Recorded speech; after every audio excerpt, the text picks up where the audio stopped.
Well, no, ADHD is not something in the brain, or it's caused by parenting. It's the way they parent their kids, or it's environmental, or it has to do with the food they eat. Or it's all the electronics and media that they're involved in. The constant stimulation that kids have these days. And that's not to say these things don't affect, but the reality actually is.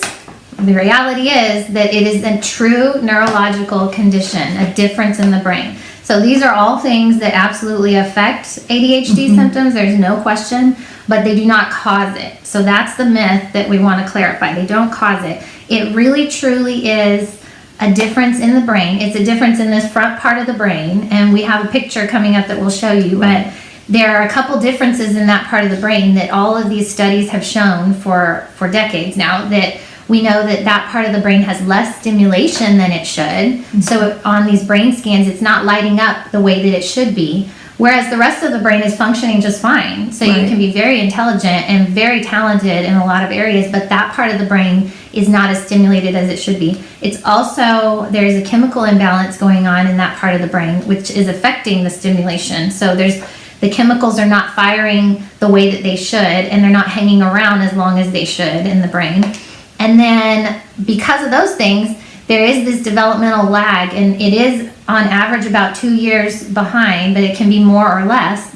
And so when that part of the brain is developmentally behind and it's catching up a little bit slowly, then that's going to cause some of these things that we talked about, some of these differences in the executive functioning skills. Because, by the way, those skills are completely controlled by this frontal lobe of the brain. So if that part of the brain is not functioning the way it should and it's delayed, then of course we're going to see some problems in those areas. So that is the cause. It's often genetic, most often genetic. Oh yeah, usually.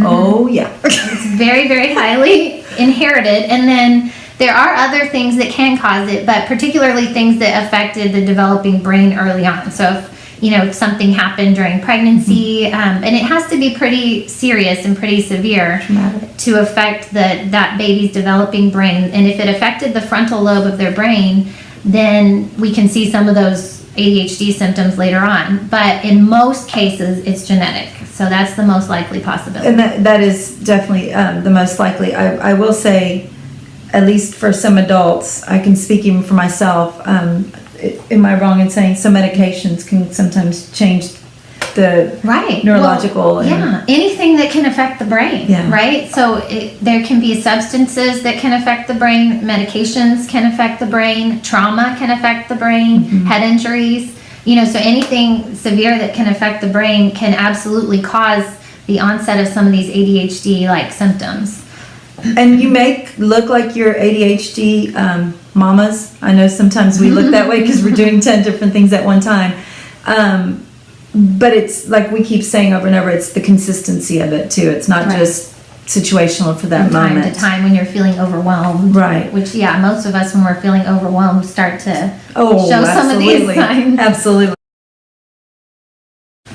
So one of the things we wanted to stress to you guys is if you're concerned or you suspect attention deficit, go see a specialist, go see a psychologist or a psychiatrist.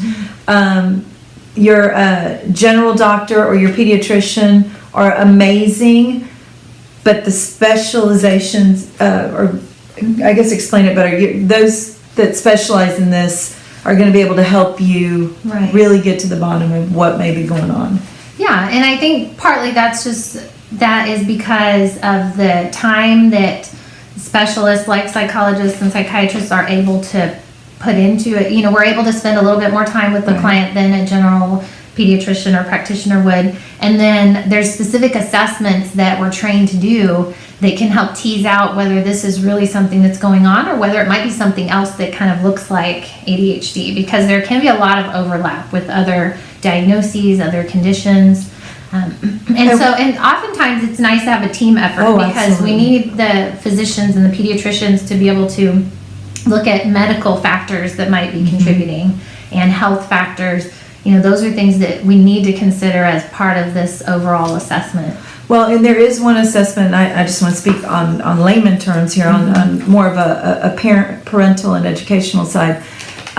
There is one of the evaluations that is done for attention deficit where it's a questionnaire and it goes to different people. That's only one, right? There's other things that go with it. And the only reason I bring that up is because I've seen that many, many, many times in my years of doing this. And that can be subjective in a good way and in a bad way. Right. If mama's filling this out and it's breaking mama's heart or dad's heart, and they're saying, oh no, they're great, when there's really other struggles, or it could be that you're very critical and going, oh yeah, this is, and so it could be very subjective one way or another. So you kind of need a couple of different, Yes. Right? I mean, I had an example last week of a student who was gifted, and he's a high schooler, and I had every single one of his teachers fill out forms for me.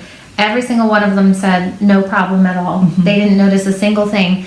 And all of the other testing that we did and assessments that we did showed a pretty severe attention problem that is highly impacting his ability to really do what he needs to do and show what he's capable of. So if I had based my diagnosis on those teacher forms alone, that would not have been accurate at all. Right. And so do be careful. Just make sure again that you go to a specialist for this and make sure that they, what tests they run, accurately show what's going on with your baby, and it's not just something that's subjective. Right. That we're not jumping to conclusions.